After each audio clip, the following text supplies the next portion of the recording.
Right, so good evening, everybody. Welcome to our Tuesday evening webinar on Map Run with Pat from North Gloucestershire Orienteering Club.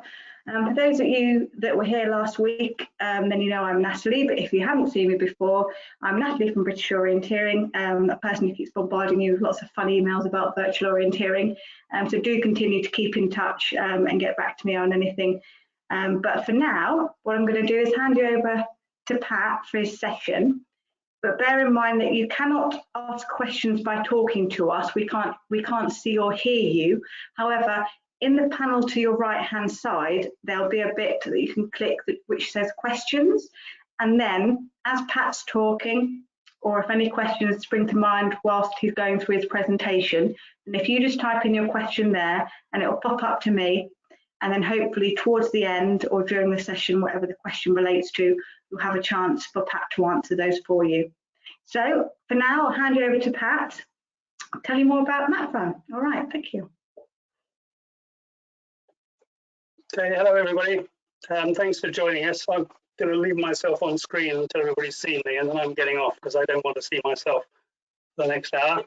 We're going to talk about Map Run, and I'm expecting, I anticipate that there are probably people on here this evening who just want to go map running. There are people who want to plan map run courses, and there are perhaps people who are or wish to be map run administrators for their clubs. And what I'm aiming to do is to try and cover all of those bases and give you a feel for what it's all about and how it works. So I shall get myself off the screen, if I can work out how to do that. And we will proceed. So basically, Map Run, we prefer to call it GPS orienteering rather than virtual orienteering, because it's not virtual. You actually go out and do it. And the great joy of it is that you can do it with no infrastructure. You can do it at a very personal level. You can do it with your mates, or you can create events and go out and do major events.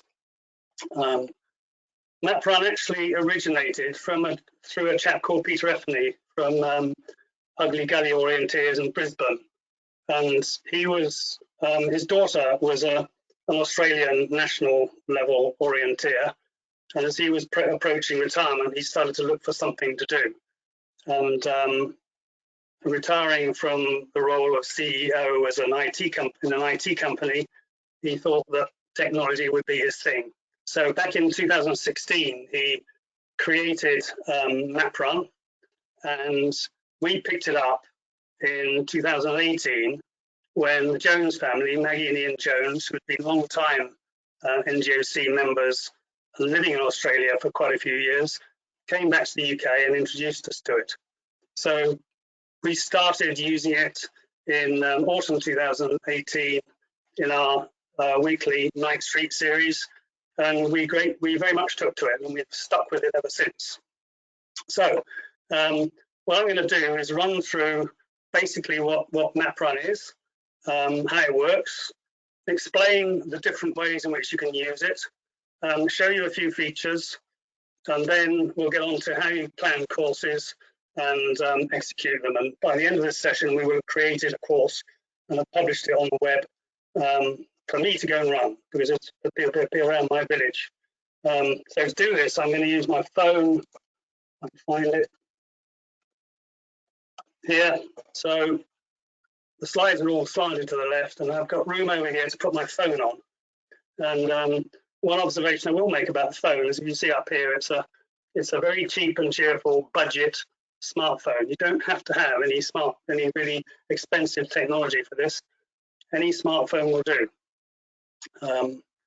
So what I'll do is, as I run through, I'll demonstrate a few things on the phone, and then I'll switch to some of the other systems that we need to use in order to create the files that are needed for Map Run. I've got to keep this thing alive. Just a quick point on why we picked it up. One of the main reasons we took to it so quickly was that it's so easy to set up. Prior to Map Run, we did the traditional question and answer, fill in a piece of paper as you run around in the dark type of Night Street event. And Map Run seemed to remove all of the effort required to prepare those courses and to execute them. You don't have anything on the ground. You simply go out and run, and the phone tells you when you've got there, when you've got to each control. We also thought that it would appeal to, it might well appeal to people who are not that keen on orienteering. The term orienteering puts them off. They're a little bit nav shy, if you like. And we thought that by having a separate environment, if you like, map running rather than orienteering, that we might attract people into the club. And of course, it's good fun as well. I think there's no question that people who do come and have a go at map run really enjoy themselves. So I'll keep losing this every time I change the slide. A little bit of background. Peter started with a product called My Own Maps back in 2016 and a parallel product called MapRun. Last year, he developed MapRun F, and MapRun F is the current version. It's a successor to MapRun. It's written with a completely different development base and is much more flexible and progressive, if you like. So if anybody out there is still using the MapRun app, then you should uninstall it and install MapRun F from Google Play or the Apple iStore or whatever you call it. It's been around 3 or 4 years, as I say. There's quite a lot of interest and quite a lot of courses. You can see from the numbers there are typically 1,500 to 2,000 runs a month. And that number has been maintained during the lockdown by people doing their own thing, rather than it being events that clubs have put on. In the UK, we're probably one of the larger users. Not if you compare the whole of Australia, but if you look at each state in Australia, then we're in the UK pretty much up with them in terms of the way we use it. To use it, it's trivially simple. And for the technophobes out there, once you've got the basics established and once you've got the app on your phone, it really is very easy to use. So if I just go back to my phone, here's my phone here. I've got an event set up. This is a local run I did around the village, and I've downloaded this actually directly from my phone. I'll show you that in a minute. And what I have to do now is go to start. Before I go to start, I'll show you a couple of other things. There's a thing here called options and settings, and you'll see that there are lots of things in here, preferences and choices you can make about the way you actually use the app. It's not just a little one simple thing. A lot of this gives you a lot of flexibility in terms of the way you can use MapRun. Some of the ones, and I'll come back to this later when we're talking about setting up an actual event, but some of the useful ones to know about are things like this: display present location. You put that on, and that will then show you where you are on the phone as you run round. Display track will show you where you've been. You can change the punch tolerance, and again, as I say, I'll come back to all of these things a bit later on when we're looking at actually setting up an event. But these are the main ones that you might be interested in.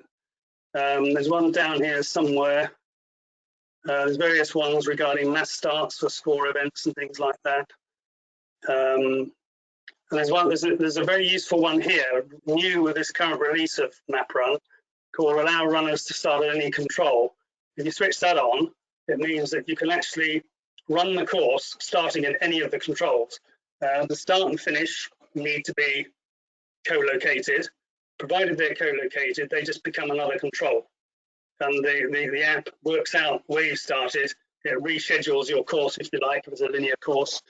If it's a score course, it basically, you lose the points for the control you start at, but you get bonus points for the start-finish control if you visit it. So quite a lot of flexibility in what you do with it. Once you've got if you download an event, to pick up an event, you can go to the main MapRun server. You can see here quite wide use around the world. Come down to the UK, open the UK folder, And here we've got, again, quite a lot of usage around the country. Different people at different levels of development in terms of their use of MapRun, but there's certainly plenty of stuff around. Come back down to Gloucester, where are we? And here, and we have a whole series of subfolders with different courses in. So you can pick one of these folders and download, and one of these courses, download it, go and run it. What I'm actually going to do is pick a local course here. So what I've got also on my phone is a list of local courses that I've played around with myself. And I want to go to this one because I ran this course yesterday and I wanted to show you a couple of things about how that works. So now I've got this course on my phone.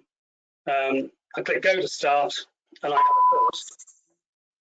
And if you can't hear me, but my phone has just beeped to tell me that I'm now ready to run this course.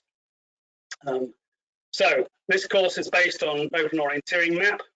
The start point is actually my house, which is not an ideal start because I quite often get a beep while I'm still putting my shoes on. Down here at the bottom of the screen, you can probably see my GPS is telling me it's accurate to about 16 meters, which is not bad, bearing in mind that I'm sitting inside. So I know, broadly speaking, how accurate my GPS is by keeping track of this. And now I have a course on here that I can go and run. And it's actually punched the start. Interesting enough, the start is outside by the gate, but I now up here, which I haven't spotted this before, I've punched the start, would you believe? And I'm 1 minute into my course. So I'm going to kill that. Because the reason for going to that was that I wanted to show you one of the other features of it. So I've now got two versions of the village test course up. This is the one I will have just done. And there's one here, which I did yesterday. And if I show you that one, oh, wrong one, must be that one. All results for this event, beg your pardon.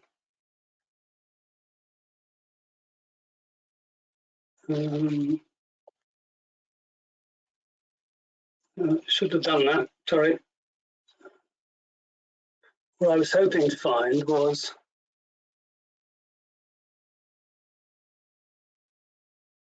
a track that showed me. I was going to say, it's all right. He did really run the event. He's not just pretended and he's trying to find the result. I'm sure he actually genuinely did it.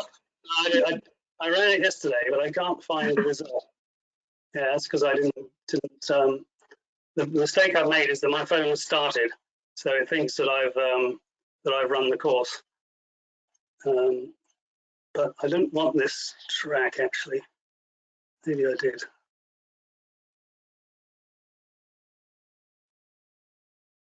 No. What I was trying to show you was that if you run a course, let's try a different approach. Try this one.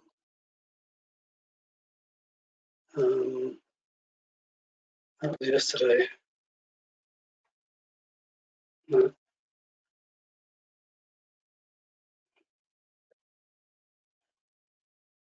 I'm getting the same result. So sorry about that. Basically, what I wanted to show you was that if you miss a control, you can go back and use this feature called show my tracks. Sorry, show my results. Show my results. You can find the course that you did. There we go. Sorry, that's the one I was looking for. So here's a course. Here's a course I ran yesterday. I was looking at the wrong course. And if you see up here, it says I mispunched. And down here, you can see the controls I visited are green, and the one I missed was this control down here. I don't know how well you can see that.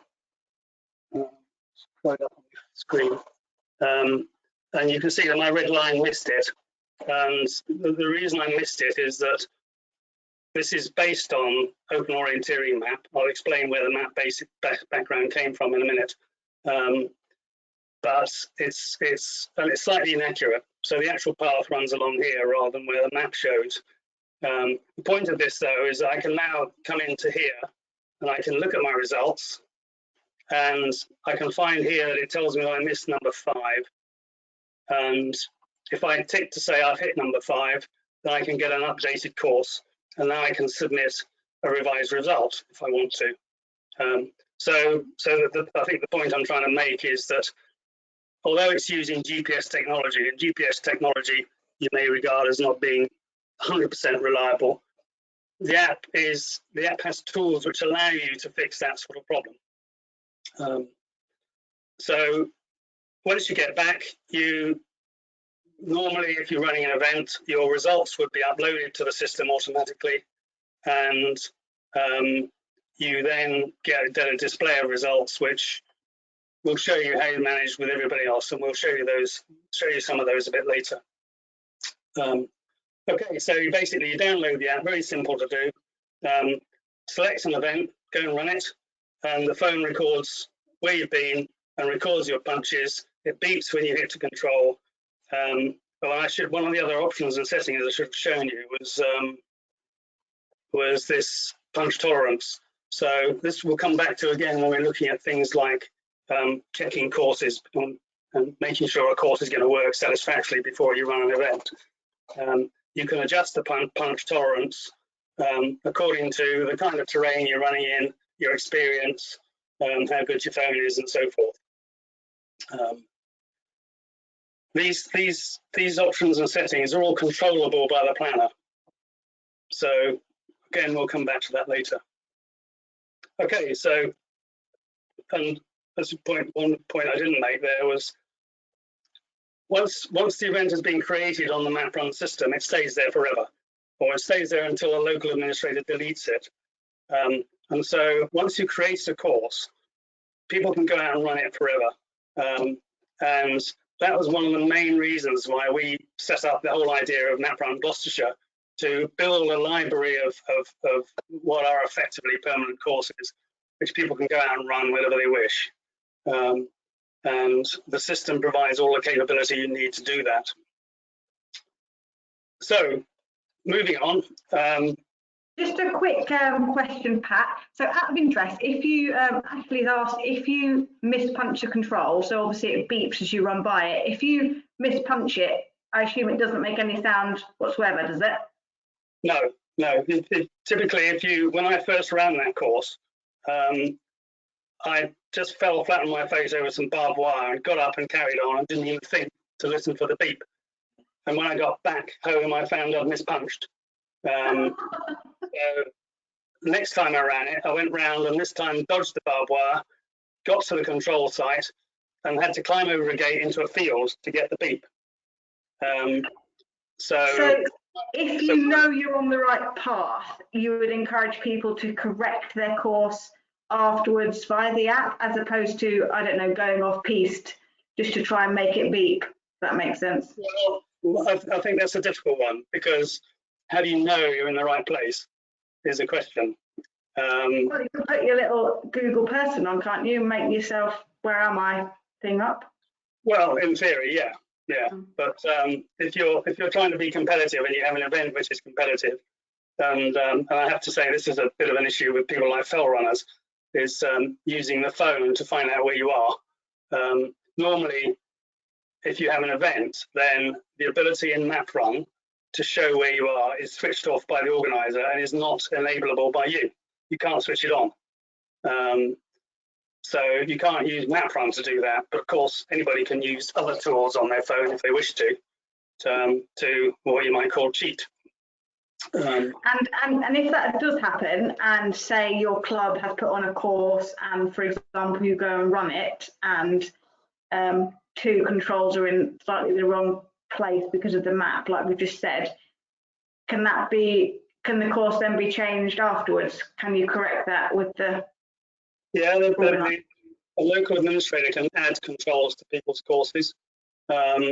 It's a bit like this is not a competitor to SI. You wouldn't use this for major events. This is a kind of group, local, informal tool. Because it's dependent on things like the GPS capability of your phone, and whether your phone is behaving itself that day, and in many cases, the quality of the map, as we'll see as we go through. And I'll just clarify one last thing that Ian's asked about the GPS tolerance. So a lot of people don't understand that kind of, you had the 15 and 30. Now I assume that means tolerance as in meters. So in more rural locations, you generally have a wider tolerance because GPS is often more iffy in rural locations. And then if you're in an urban area, you'd have a smaller tolerance. That would be the recommendation. Is that right, Pat? Yeah, I think it varies. I mean, by and large, the default setting for MapRun is 15 meters. I was running up a hill on a little open area, which I'll be talking about later, which I can ride to on my bike. And I was testing out the Start Anywhere facility. I found, because it's big open, it's an open common, I found I was getting beeps well before I got to the control. So I went round a second time with the tolerance set down to 8. It made me get closer, which I thought was the point of it.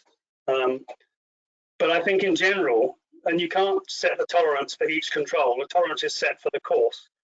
So I think in general, if you want to use MapRun moderately seriously, then your planner needs to make sure that he's set his punch tolerance to be consistent with the kind of terrain that people are going to be running through. And I'll show you. And the will know that relevant to their local area, won't they, generally? Yeah. I'll show you later on how we might play with that and how we might test that out. Thank you. Okay, thanks, Pat. So, if you like, there are 3 modes of use of MapRun. The first one is this personal one, which is all entirely local. And it has a facility called Quick Start, which we'll just go through in a minute.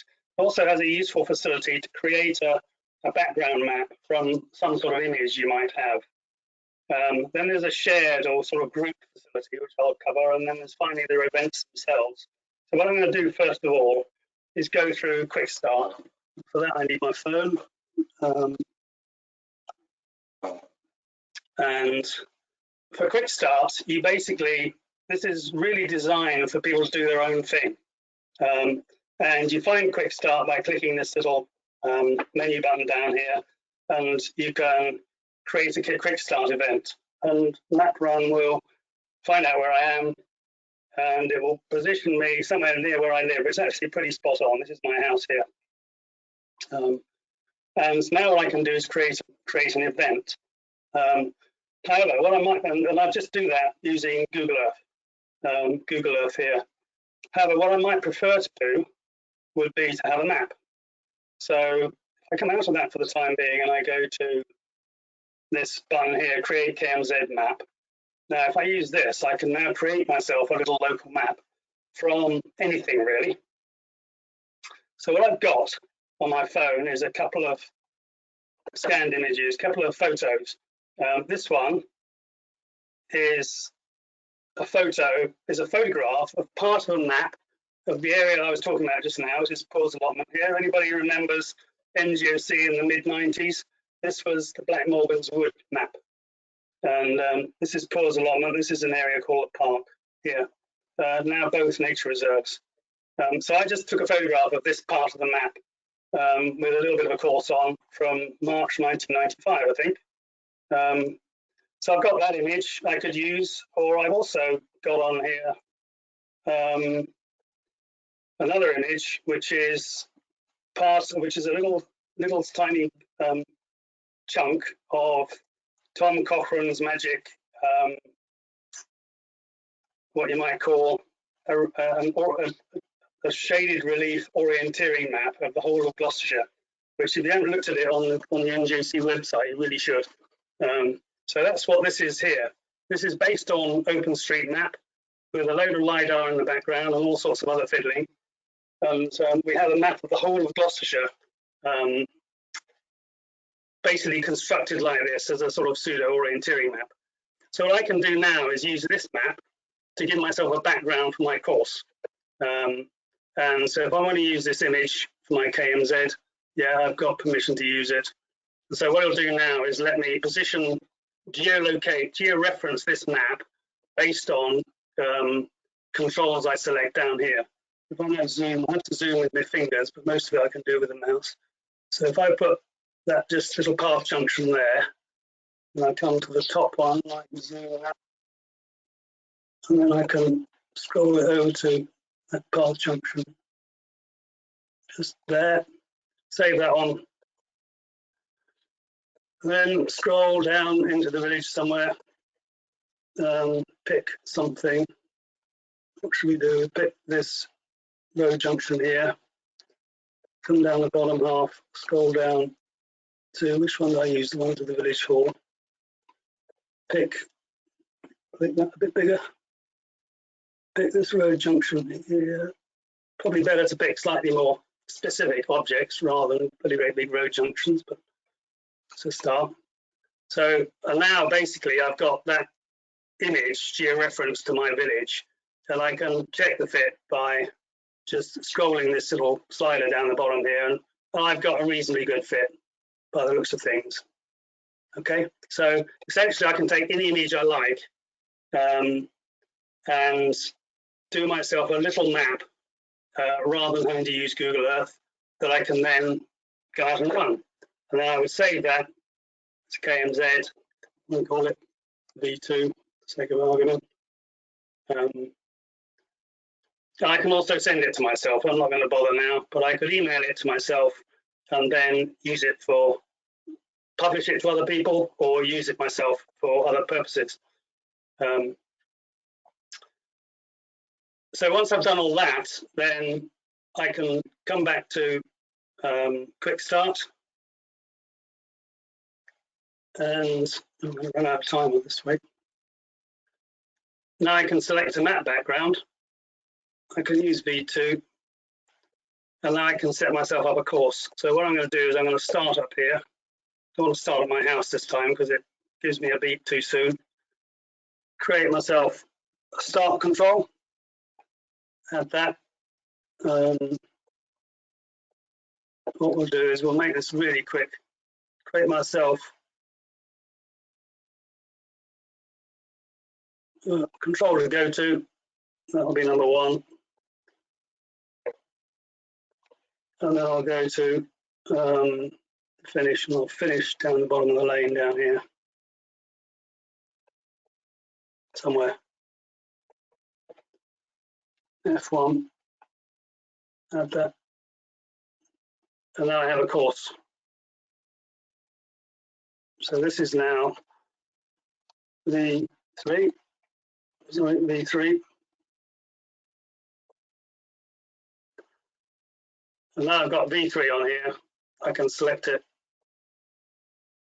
Oh, I can go and run it. There it is waiting for me. So a little red blob is showing me where I am. And I can run the course now.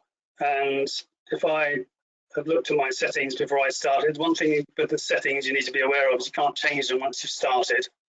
If I'd looked at my settings, I could have changed whether I wanted to see myself where I was and what have you. So the whole point of all of that is that this is all entirely personal. None of that has gone anywhere. I'm just doing it on my phone and I can go out and have a run whenever I like. So that's basically the sort of first, that's the quick start mode of use. And the next one is called check sites. I'm very conscious of the time, is called check sites.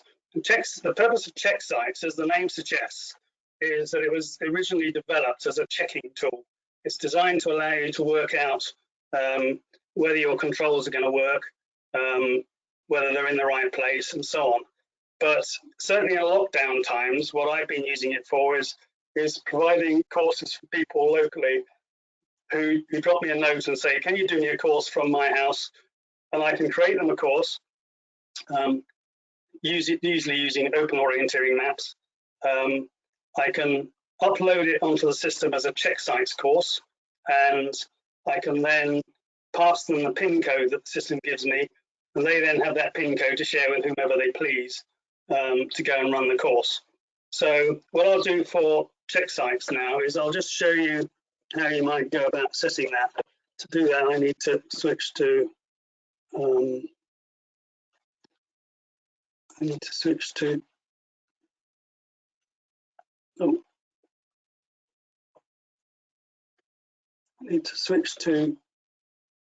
where's Google Earth gone?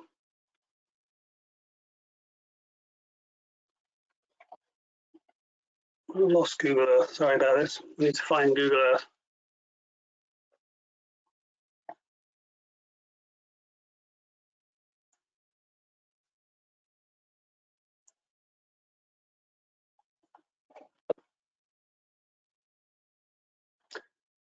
So in order to show you how to do check sites, what I did was take that image that I showed you on my phone of cause allotment.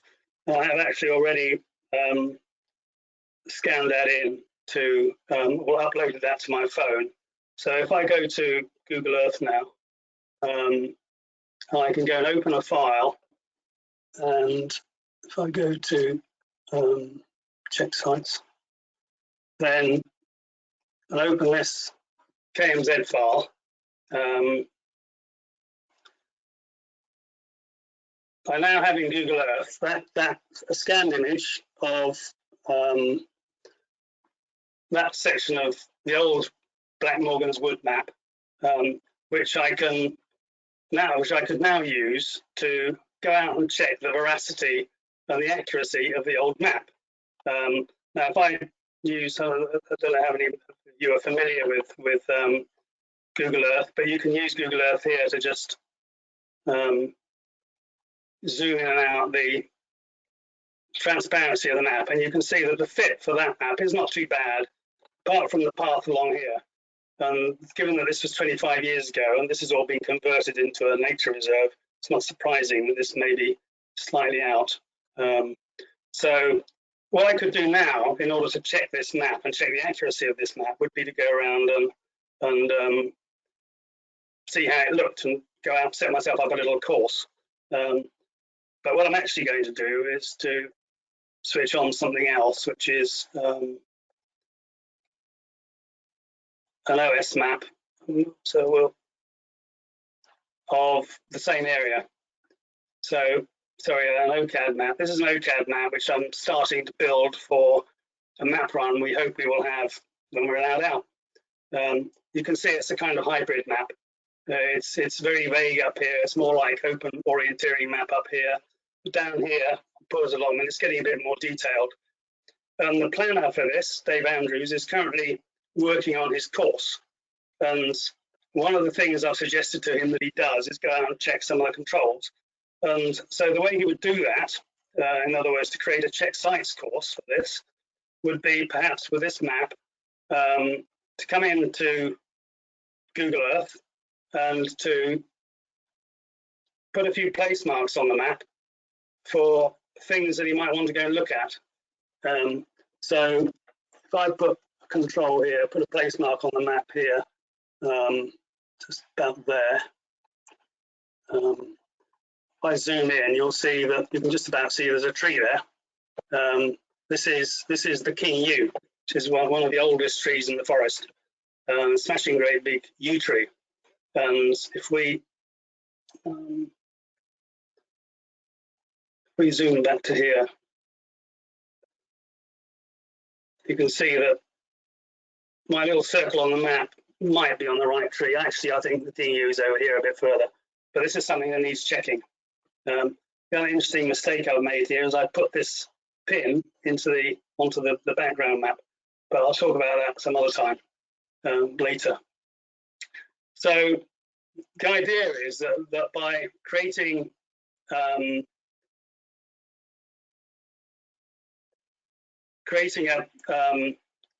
background map that you can work with in check sites, that you then can go and use that map to check out the course you've got.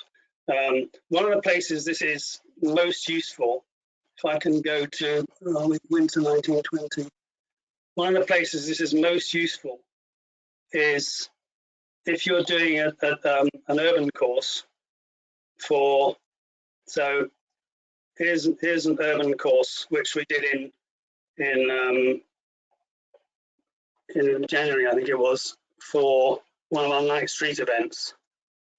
And the point about this course was that when the planner had planned this course, we were keen to make sure that the course was wheelchair friendly.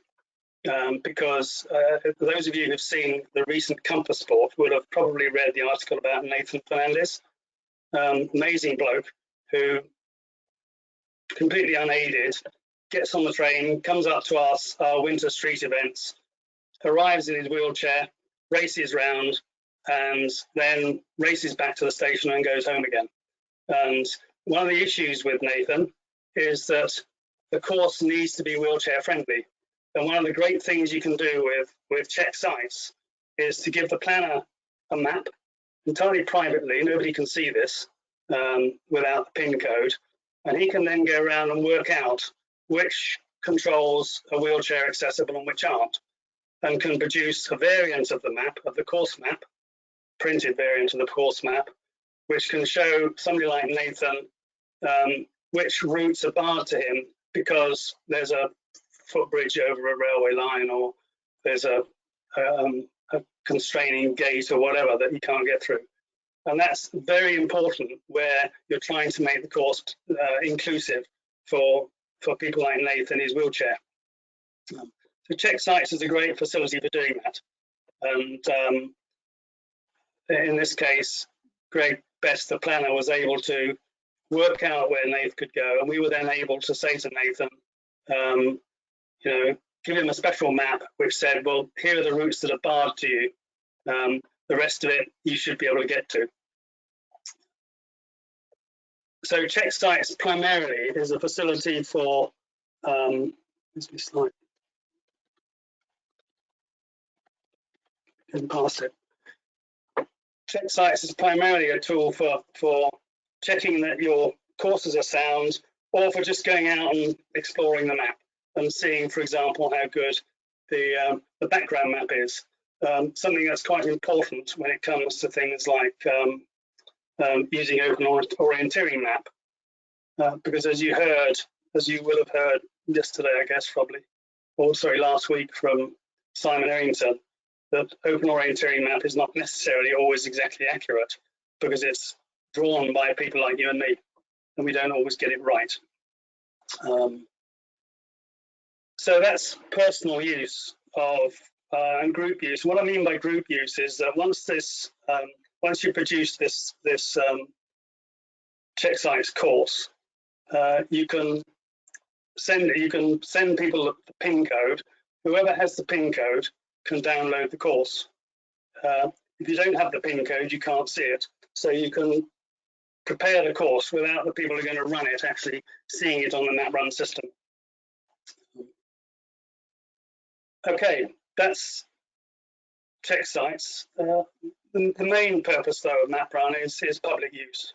And for that, you set up events. And events can be of various types. Standard linear courses, you can have score courses, you can have scatter courses. For score courses, there is a range of score systems which are built into the system. You can't just invent your own. You need to use one of the scoring systems that's available on the system. That's one of the scoring schemes that's available on the system. If it's a scatter course, you can do things like defining odds and evens, or telling people that it's a scatter course, but they don't have to do all 30 controls, they can do 20 or whatever. Once you've built, can you just clarify what Pat, sorry to interrupt, just a question on clarifying what the scatter course is, because I think there's still some confusion over what the scatter course is. A scatter course is effectively a score course with no time limit.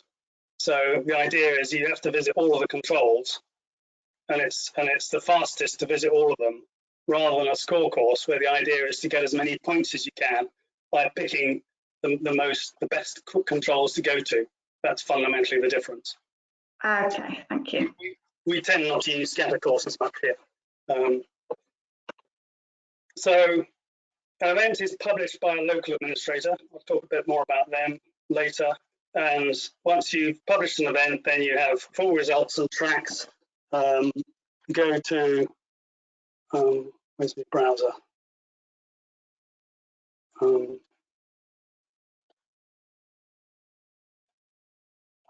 I don't have a browser running by the looks of things. just come out of this a minute.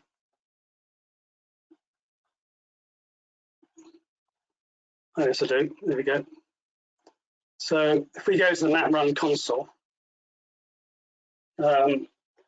this is the sort of main event console for sort of an admin facility for map run, and it's going to be replaced sometime, probably fairly soon. But at the moment, it's got various tools in it which are quite useful. And in here, you can look at your results. So if we go and look for the results of let's sort of that Ben Hall course. I've set it up as a Start Anywhere course. But so if we go to the main event, then once you run an event, people's results are automatically uploaded, and here you get to see who's run, which controls they went to, how long they took, age, class, how many points they got, and what have you. And these columns are all sortable, and you can have a look at the track the people took, and this is taking you into the older root gadget back end. Peter's looking at whether he can find a better alternative to this, and clearly root gadget 2 might be one. But you can come in and see where people went. You can look at people's courses and so forth. So if you have an event, you get the full sort of back end results and if you like, root gadget tracking as well. And this lot will remain on the system now. So you can see who's run, and you can see as people go out and run the course again, you can see whether people have done any better than they did last time. So the results will just keep accumulating as long as the event stays on the system. So back to the slide presentation. It's very confusing. Back to the slideshow. So events stay on the system, and the other key points about events is that you can't fiddle with them once they have a fixed format. So in order to make sure that the competition for an event is fair, a lot of the settings, once they're set by the planner and the local administrator, can't be changed. And so what we'll do now, I think, is we'll probably the thing to do is to go through an event and show you how an event is set up. So there are key steps. If you're familiar with OCAD course setting, or Condes, or Purple Pen, or any of those things, you basically create an event by having a map, might be an OCAD map or whatever, and then you create a course on top of it, which you might do in Purple Pen or Condes or and so on. And for map run, it's much the same. You need to create a map, which needs to be a KMZ file, Google zipped image file. You need to create a course file, which is a KML file. You then really do need to check that these files are consistent and correct in Google Earth. You agree the format of the event and the settings that you might need to set, like punch tolerance, whether you want people to be able to start anywhere and so forth. Publish the map to the system, run your event, and then afterwards, depending on how you choose to do it, you might create a virtual course, or what you might call a permanent course out of it. Can I just ask a few quick questions, Pat, just on some clarifications on the map, because we've had a few questions come in about the maps we can use. So is there any chance you could give us a few examples of a few different varieties? So can we use OS maps? Yeah. Orienteering maps? Yeah, next step coming up. Brilliant, thank you. So the key point, and the reason this is highlighted in red, is this is the key. This is probably your key decision you make. What map are you going to use to start with? So depending on the map you use, there is a series of tools available for you to create the KMZ file, first of all, and then the course file following out of it. And then whichever of those you do, you feed it into the Google, you just do this manual Google Earth check. So I haven't got time to set all of these. I'm really running out of time. I haven't got time to set up all of these. So given that Open Orienteering map is likely to be the most commonly used map, what I'll do is I'll go through in a minute and set up set up an event here using OOMap. Before I do that, I'll just touch on a couple of these points down here. If you're an OCAD user, then it's quite simple to use course setting, or indeed use Purple Pen. If you have an existing course or a plan, or you're planning to create a course, you can create it on an OCAD map using Purple Pen, and then you can export the KMZ from OCAD directly, and you can export a GPX file from Purple Pen, provided the OCAD map is georeferenced, which you can then use, load into Google Earth and convert it to a KML. What we could probably do, Pat, is reduce this section a bit, because we've also got a webinar with Ollie O'Brien next week on Open Orienteering Map. And then we could also, if there's interest and people want to learn a bit more about maps and how to create them and put them on the system, we can always do another session on that in the coming week or two. And then you can kind of, don't have to necessarily go through it. And if you've got other stuff to cover, it's up to you. Well, I think that this is really the nub of it. I waffled too much to start with. This is the bit that I think people are going to be most interested in. If we do an OOMap one, the reason I'm concentrating on that is because we'll get to the end process, which Ollie might not cover if he's talking about OOMap itself. I think the main thing about these things is that you can do them all. You can use OOMapper maps, but of all of these things, those are the most tricky. These asterisks and things tell you that you have to fiddle with coordinate reference systems, and you have to be a little bit careful with OOMapper to use several different coordinate reference systems to get the stuff out that you want. So this is the trickiest one to use, but I'm quite happy to go through that with people individually. I do have some notes which explain broadly how it works. And I'll give you a reference to those later. If you want to use OS maps, you can use raster maps.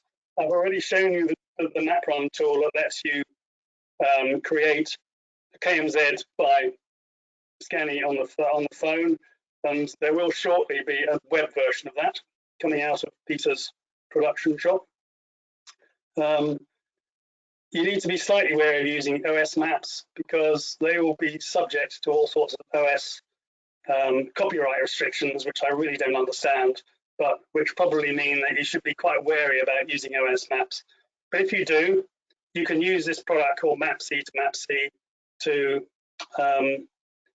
georeference a map if it's not georeferenced already, or to pick up a map and use it to create via a utility here a KMZ file, and then you use Google Earth itself to create your KML file. I mentioned the MapRun generator, and down here you can actually create your own maps. We have some that I've just drawn from a variety of sources because the background map, typically Open Orienteering Map, is not really good enough for the kind of thing we want to use it for. So I do a hybrid map, which is a mixture of data sources, all of them free to use, which gives us a map which is legit to use on a web-based system. So what we'll do is we'll go through and create an event using OOMap. Although this might replicate a little bit of what Ollie covers, what I'm keen to do is make sure that we get to the bits that that are relevant to MapRun rather than just focusing on the front end, which is Open Orienteering Map. So what I'm going to do is, here's I've got Open Orienteering Map. I'm going to zoom into where I live, and I'm going to create myself actually a bike ride down to the river. And down here recently has been a nature reserve established, so I'm going to go down there and make a map of it so I can add it into here, into Open Orienteering Map on here. So I'll check this out. I need a 20K map. Can't remember, I think I need it landscape. So in Open Orienteering Map, those of you who've done this, I expect most of you will have done this, will be familiar with this process. You click on the map, it gives you an extent based on the scale and orientation of your map here. A4 landscape 20K map gives me about what I want because it covers everything I want. Covers the whole of the area I want. I want to be able to write down here. I want to be able to write down there. along here, back around here. So typically I'd want to give this a sensible name.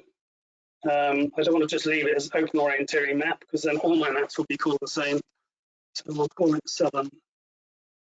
Right. We'll call it, I hate it when it does that.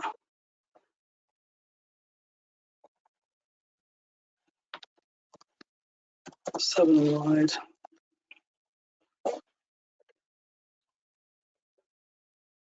And now what I need to do is just think about how I'm going to construct this map. Now, you will have seen up here, you can see that up here, Ollie O'Brien in the last week or so has added, probably the last couple of weeks, has added both a KML output function and a KMZ output function, which is brilliant because it makes this process so much easier. The slight catch is that if you now draw your course on here, you'll get the course and everything built into the background map. And the effect of that, I'll show you the effect of that on my phone. I'm going to find an example.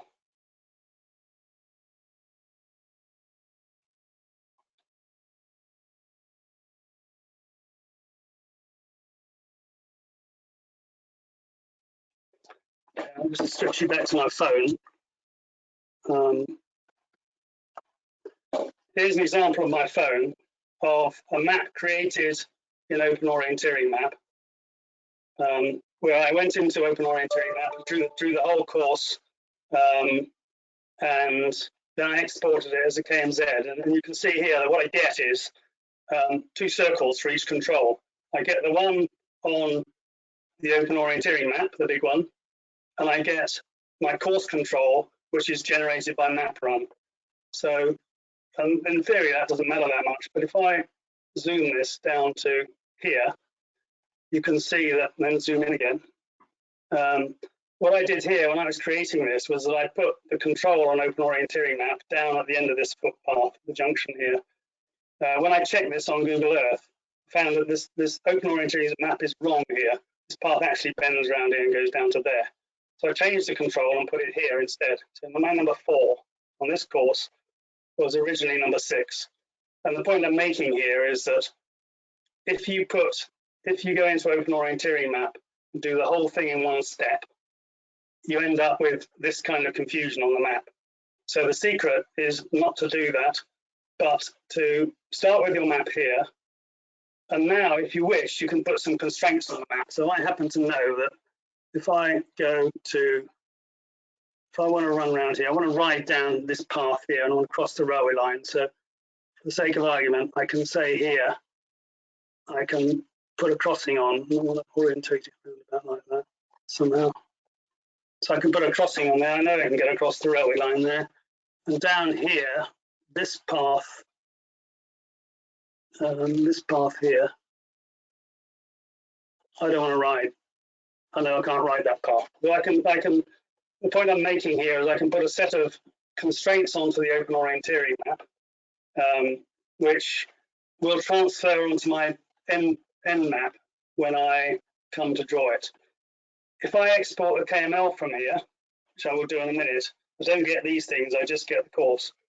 So what I've done now is I've got this map called 7 Ride. I put a couple of constraints on it.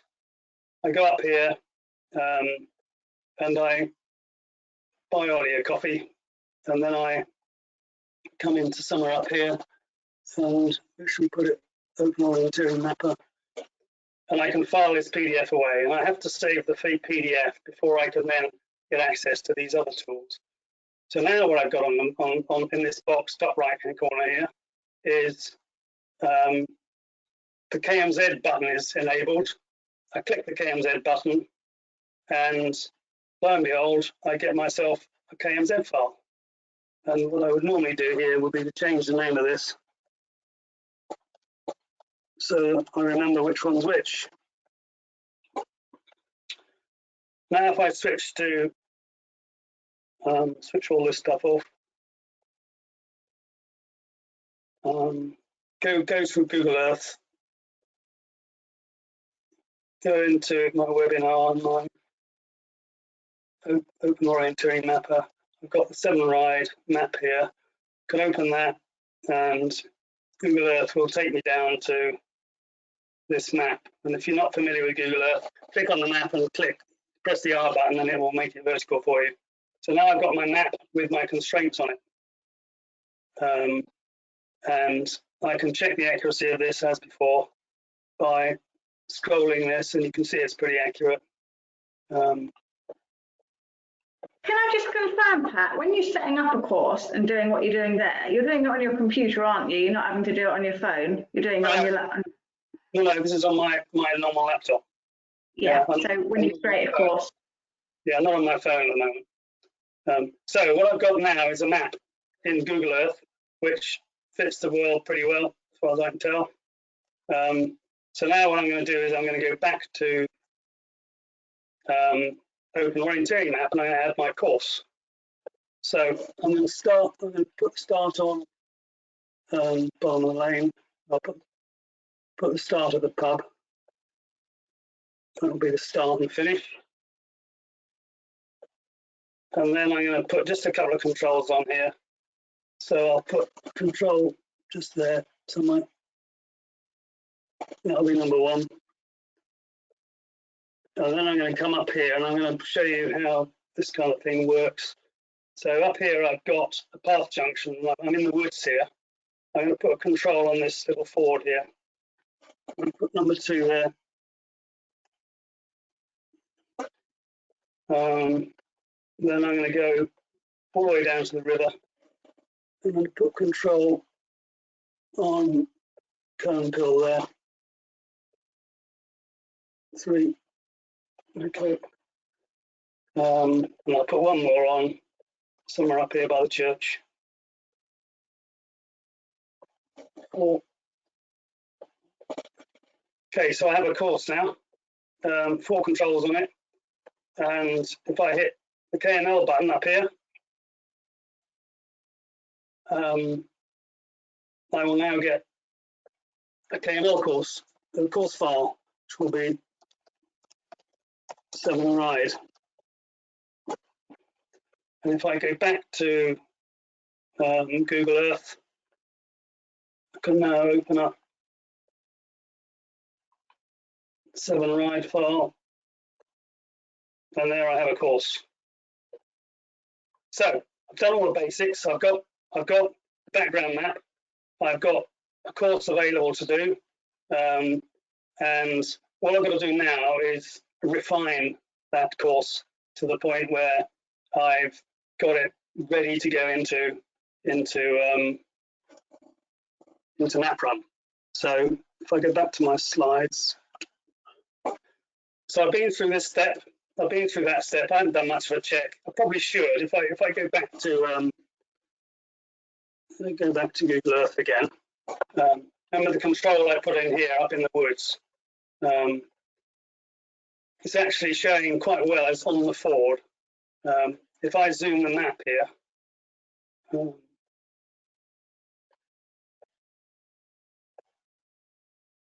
grab all of that. It's probably about right. There's the outflow from the pond. It comes down here, it goes down there. This is a good example of how, if I'm using Open Orienteering map and I've got a wooded area like this, I'm kind of making a guess that this control is in the right place. If this was a serious event, I'd go out and check it. As it's just a fun event, and I've ridden this path many times before, it's probably about right. So I'm going to leave it there for the time being. So go back to slide again. So I've done this step, I've done this step, I've done this step. What I'm going to do now is sort out the kind of course it's going to be, and sort out how I'm going to manage it and load it into the system. And this is where the system has a certain amount of intricacy which you need to understand. The key point is that the KMZ file can be called whatever you like. The KML file, however, determines what kind of event it is. So if you take this example down the bottom here, just as an example, this is one of our night street events we ran in January. It's called Caldecott 2020. It had a pin code on it, which meant that people couldn't look at the course. until we gave them the code, or the code expired at 7 o'clock on the 8th, which was the day we ran the event. So this course was pin protected until then. We can advertise that the event is on. People can download the event to their phones well before the day, but they can't see the course. They can see the map, but they can't see the course. And these bits here, this explains that it's just auto punching. This is pretty much standard. And this explains that we've set this up as a score course. It's a 60-minute score course, and we're using the N scheme. And the scoring schemes are all listed on the MapRun website. And if you're setting up events, that's where you need to go and look to see what the schemes are. Quite a few people recently have asked for new schemes. The problem with the current system is that a new scheme means a new version of the code because the scheme is built into the app. But again, it's something I think Peter's looking at in terms of being able to generalize this and remove this kind of detail from the course name, move it into a settings file or something like that. By contrast, a simple course would be just called course with PXAC on the back of it. It says it's auto punching, and the C simply says it's a course. It's a linear course. So if I now go to my, and the way that's defined is defined in the with the KML file. So if I now go over to OMapper here, and I've got my course here called 7ride.kml, and I want it to be a linear course without any kind of fancy pin codes or anything like PX. Let me see. So 7ride PXAC is a simple linear course. And that's all I need to do. So what I've done there is define these things here. So time is just about out. So the last step now is to go to the browser, go to the MapRun console, and come out of results and log in. And this is where I need my, come on. I need my password manager to play, and it doesn't always do so. So let's try again.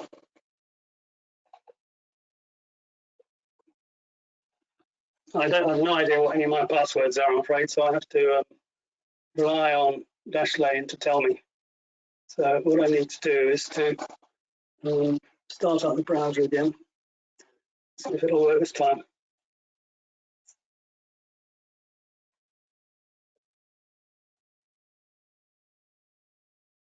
Come on, there's always something to get you.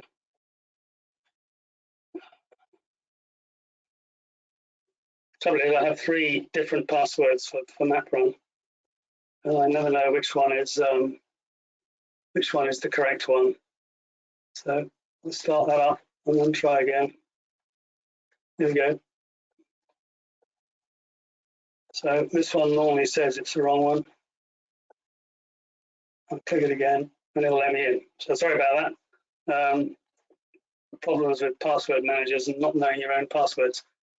So now I'm into the MapRun console and I'm in as an administrator, and down here I've got various things I can do. So what I can do now is go in and add this event. So I'm going to add it as NGOC. I'm going to put it in the NGOC folder, sorry, the Gloucestershire folder, and I'm going to put it in our training event. Sorry, come on, scroll. Can't get it to scroll far enough.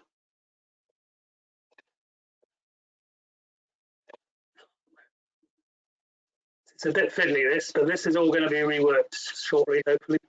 That's the one I'm looking for, training. So I'm going to put that file into the training folder, that course into the training folder. Down here, I can create, if I'm an administrator, I can create a new folder, so I can manage this structure myself as a local administrator within the authorities I've got for whichever folder I'm allowed to use. So now I come in here and I pick my OO mapper KMZ file, pick my KML file, and down here, I've got a whole load of settings that I can set. You remember I mentioned the settings and I showed you the settings on the phone. This is where the planner and the event organizer set how the event will appear. You see, there are quite a few settings here. But the ones that matter to us are, first of all, this one here. Event allows runners to start any control. So if I take that to yes, to true, then that becomes effectively a start anywhere course, and I can start any of those controls. If I look at these ones here, display present location, display track, by default they're switched off. And by default they're locked off. But I can change these to changeable. And then the runner can choose whether they want to show that or not, whether they want to see where they are or not. There's one other interesting one I haven't mentioned, which I should have done, and that's this one called live tracking. Live tracking is a facility which lets the organizer, using a separate app, track people's progress. We've only used it once when we used it with Nath to track where he went around Ben Hall, and it was very helpful for that. He's been to a couple of our events, one where he got lost, and we eventually got a phone call from a shop, and one to go off the map, and one where he managed to topple over because we hadn't designed the course properly, and he had to be rescued. Live tracking is really helpful for situations like that, where you can keep an eye on him, and if you see that he's been sitting in the same place for some time, you can shoot out and see if he's got a problem. So I'll just mention that in passing. But essentially, there's a whole set of settings here that you can make to determine the nature of the event. So this exciting map run console that you're working on, Pat, two questions there. That's just an online thing that you are accessing via your computer or your laptop. And if people are set up as administrators, they're just presumably sent a link, are they, that they can click on and takes them through to that? No, basically the map run console is available to everybody. Okay. But up in the top right-hand corner here, there's a login button, which administrators can use to log in. So if I'm not logged in, I don't see all of this stuff. So how have you got to that console? Have you just opened up just a link, just a browser link? A browser link, and we can share that with everyone afterwards. Is that just the link that's up on your screen just now? Yeah, it's this one. If you take off the event upload bit, it's just this bit, pfne.com.org. Okay, well, we'll share that round afterwards for everybody. Yeah. There's quite a lot of, I've got some resources at the end. I know we have run out of time, but let me just finish this event and show you what happens. Add the event, and God willing, it will work.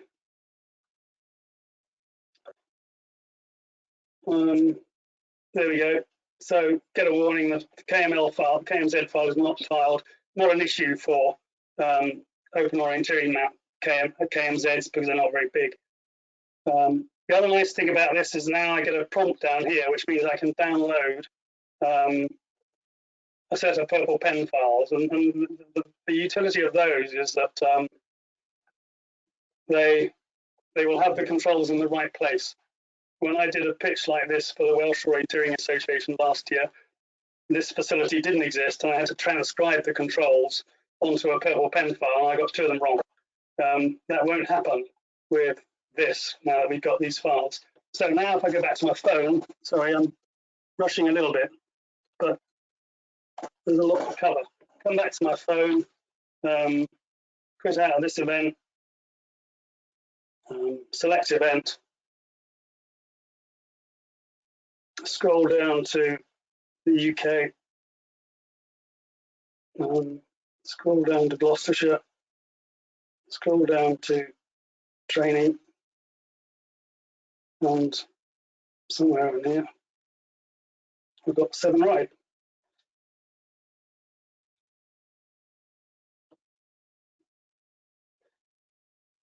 look at my options and settings. I might, for this, want to fiddle with this, but I'm going to leave it as it is for the time being.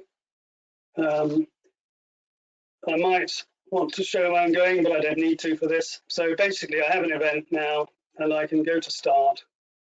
And God willing, I won't start this time because if I start at the pub, and I'm here.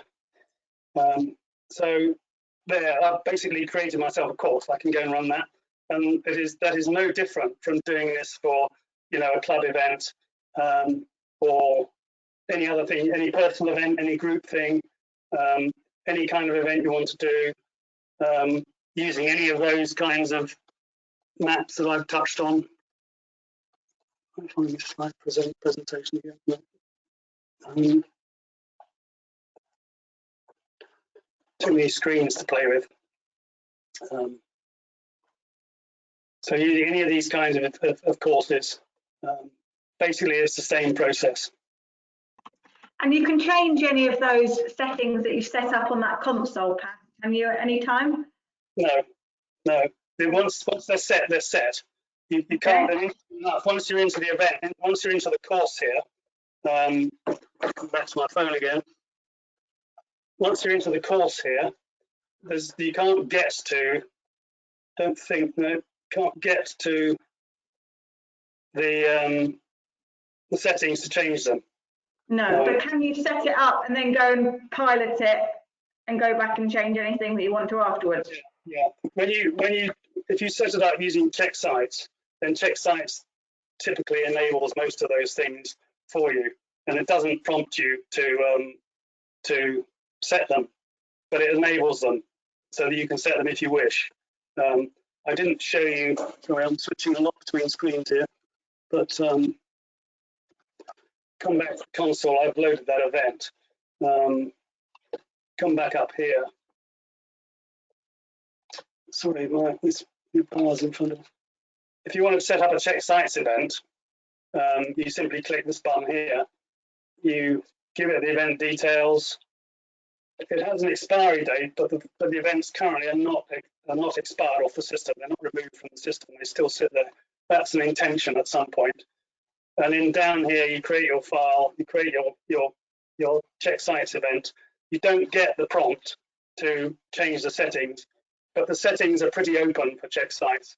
So if you're using that for testing and checking things out, you can normally set on things like you can change punch tolerance, you can set on run a display and so forth.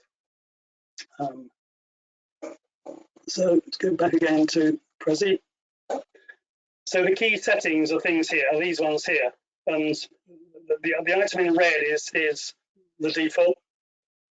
So start anywhere defaults to no, but you can change it to yes as the local administrator.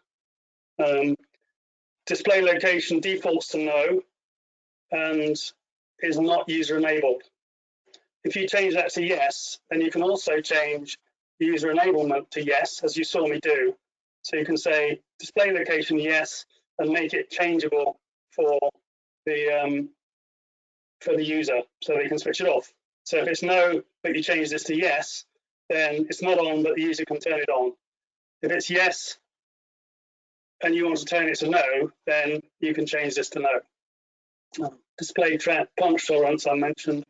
Allow revised results was the one that I showed you right at the beginning, where you could go in and use that hit no function to change a result, to add a control that you reckon you went to.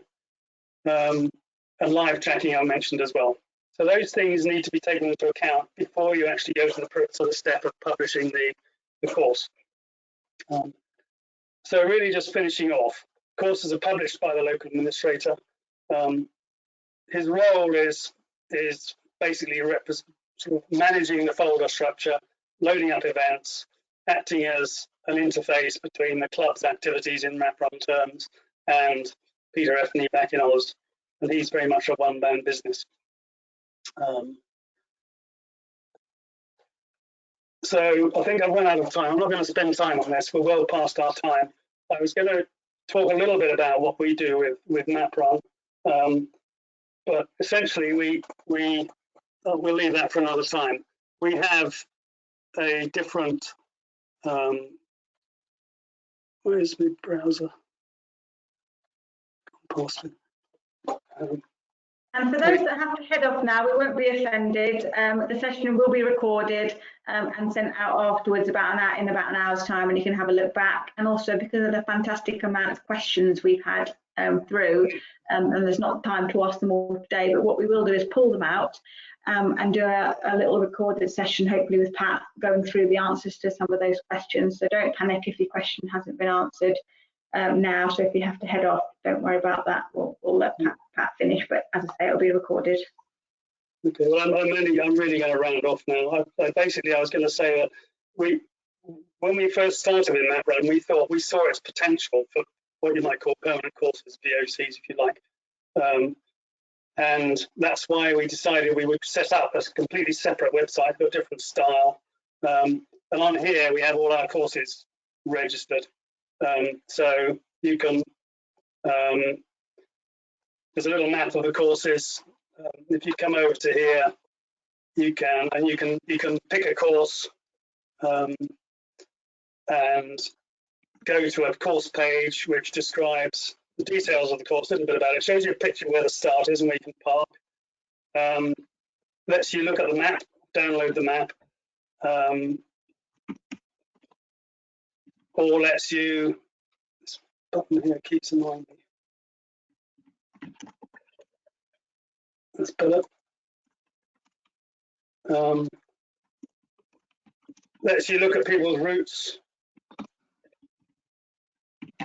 eventually, and so on. Keep getting bits I don't want to get, sorry about that. And lets you look at the leaderboard. That is the question I'm going to ask, because as a competitive person, and I know the majority of the people that are still here at the end of this session are going to ask me the questions. Where are the results? How do I view them? How do I create a leaderboard or a club session, or how do I put that? Okay. How do I display it? The leaderboard, unfortunately, my little pop-up for the webinar is obscuring my. That's better. Here it is. Basically, if you go to the console, MapRun console, all results are listed here. There are hundreds of these, and they come in, the latest event first list. This is quite trying to search through because there's a massive amount of personal stuff in here. But if we were to go to that event, Cinderford Upper, then we can get the results here. You also get a date column, which Peter added at our request so that we could see who ran the course and when. You get the tracks and everything. What you don't have at the moment is a facility to export this data into some sort of league table that you might use at home. But Peter certainly has that on his requirements list, and so I think something like that will appear sometime. But at the moment, you can't get these results out of the system easily. But the results appear here in this MapRun console, and that's primarily the thing you see.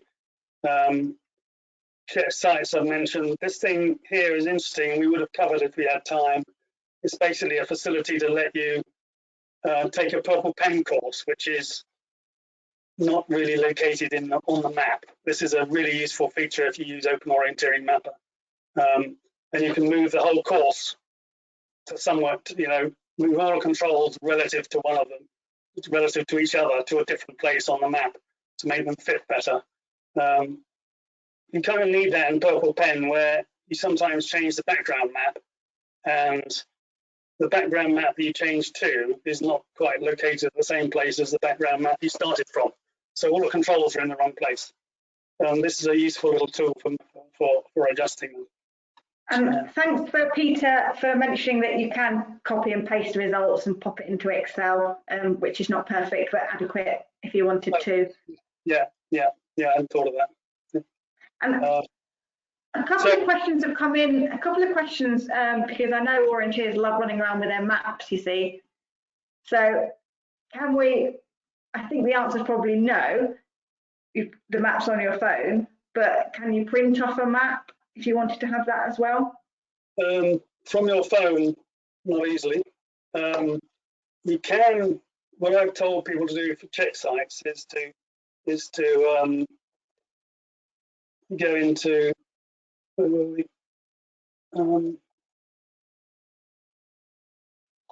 Let's go 7 wide. Let's switch the map on again. You can print from Google Earth, not terribly easily. You can print from Google Earth.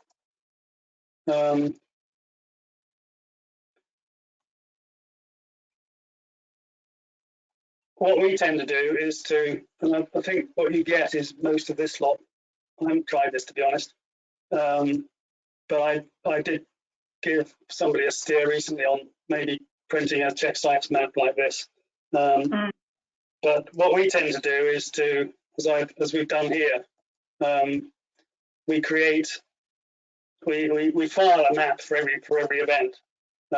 So any of these events that we got filed as effectively our VOCs, our permanent courses, you can go onto the website, find out where they are.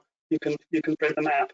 And yeah, because Stephen says that in Australia they just had the phone in the back pocket and had the map like normal, and then ran around and obviously heard it beep.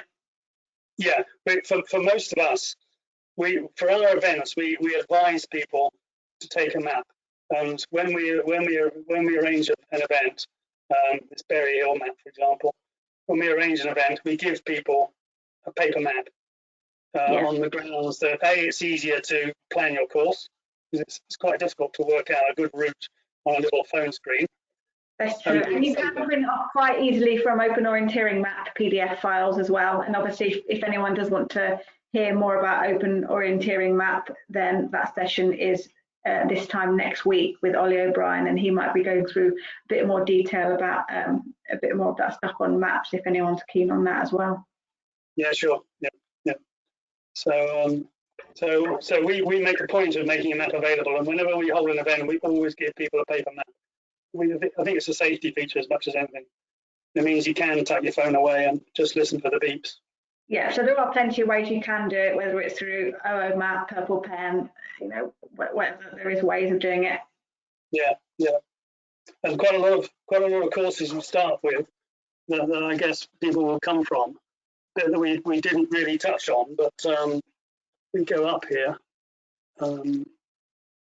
to here, but I didn't, perhaps should have touched on a bit more. In order to create your course file, you can generally use Purple Pen. You don't need to in Open Orienteering map, but if you are using OCAD, or if you have a Purple Pen course which is built on an OCAD, a geo-referenced OCAD map, you can simply export a GPX out of Purple Pen and load that into Google Earth, save it out again as a KML, and Bob's your uncle. And for those that are on this webinar and they're maybe not too familiar with a couple of those map creation tools, on our British Orienteering webinar list, we have done webinars previously on the likes of Purple Pen, etc. So if you wanted to catch up and upskill on that kind of map creation, then there are webinars you can log in and access to kind of look at that kind of stuff as well in more detail.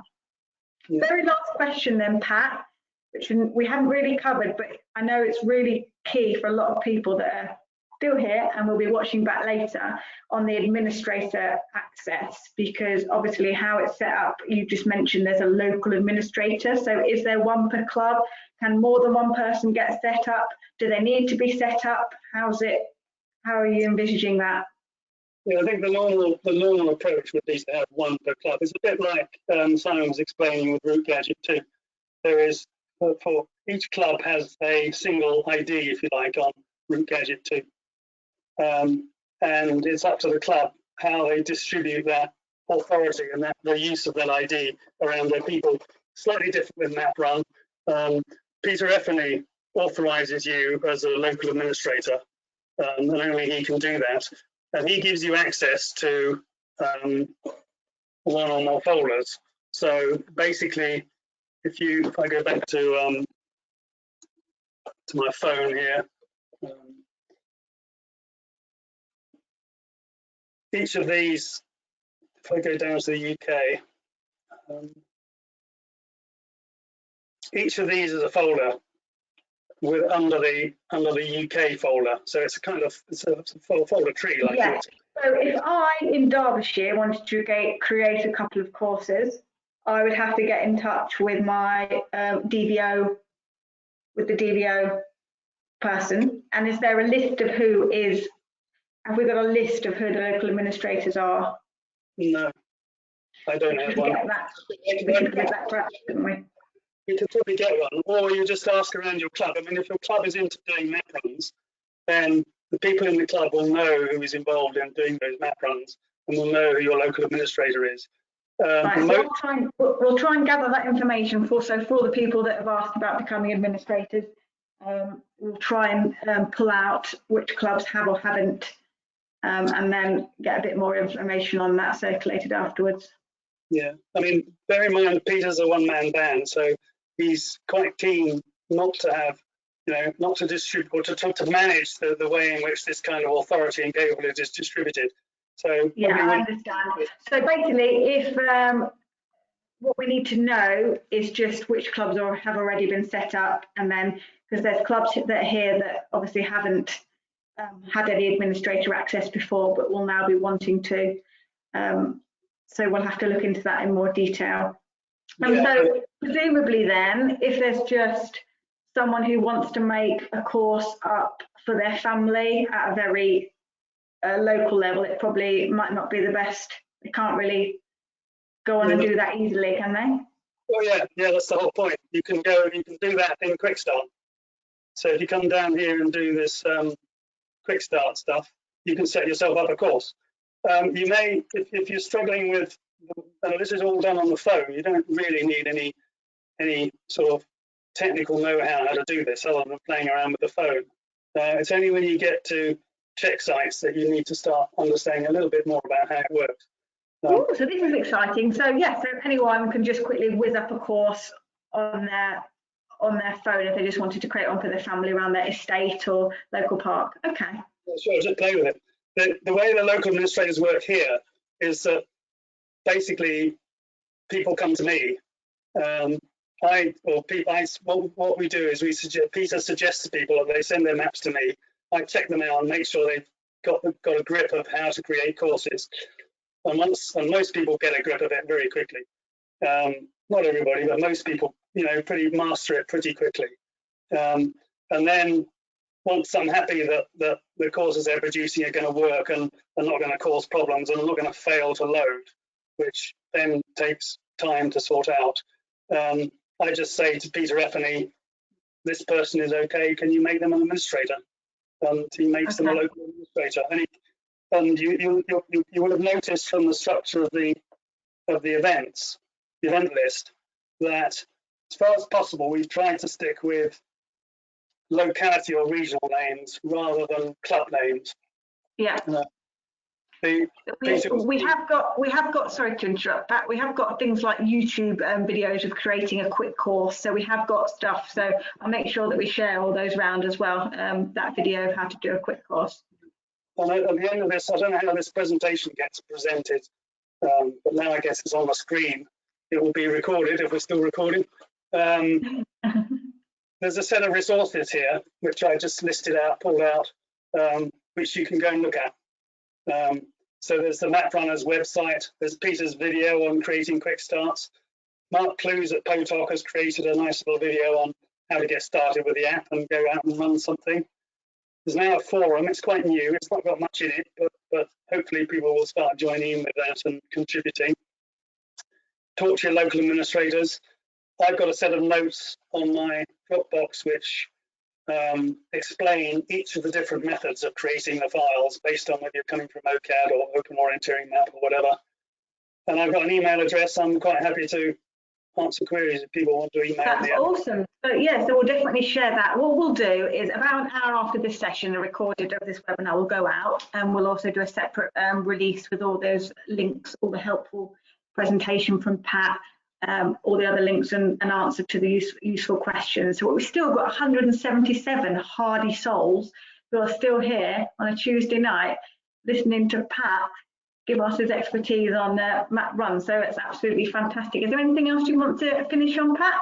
Only this last line here. All the stuff we've talked about, Open Orienteering Map, Purple Pen, Map Run, this is all free software. And we ought not to lose sight of the fact that a lot of work goes into this stuff. So it took me some time to work out how to make a donation to MapRun, but I'm pleased to see now that there is on the MapRunners website, right at the back on the contact page, there's a donate button. You'll have seen that Ollie likes to have people coffee, and we in NGOC periodically make donations to Open Orienteering Map, to the Purple Pen and to MapRun. And I encourage people to do the same, because that's what keeps these things going. And I think it's important that we recognise that we pay a fortune for OCAD, but we tend to take all this stuff for granted. So with that, I think I've said all I'm going to say. But do get in touch with me if you want to, if you want to talk further. That's a brilliant note to end on. And from my perspective, just to reiterate the current position in terms of virtual orienteering courses, and hopefully in the next few days we'll hear more key messages from British Orienteering on it. But for now, hopefully this has given everybody a bit of a more of an in-depth oversight on MapRun. As I say, lots to follow up on this, lots of exciting things that we can all be thinking about now, and I'm sure there'll be questions that do, come to your brain after this session. So as Pat says, do keep in touch. Don't feel afraid to send us any more questions, queries, or even if it's not on MapRun, if it's to do with anything else. British Orienteering is still here, hopefully trying to keep you engaged and keep you enthused. So thanks everyone for staying and watching, and we hope to see you again next week with the Open Orienteering Map session.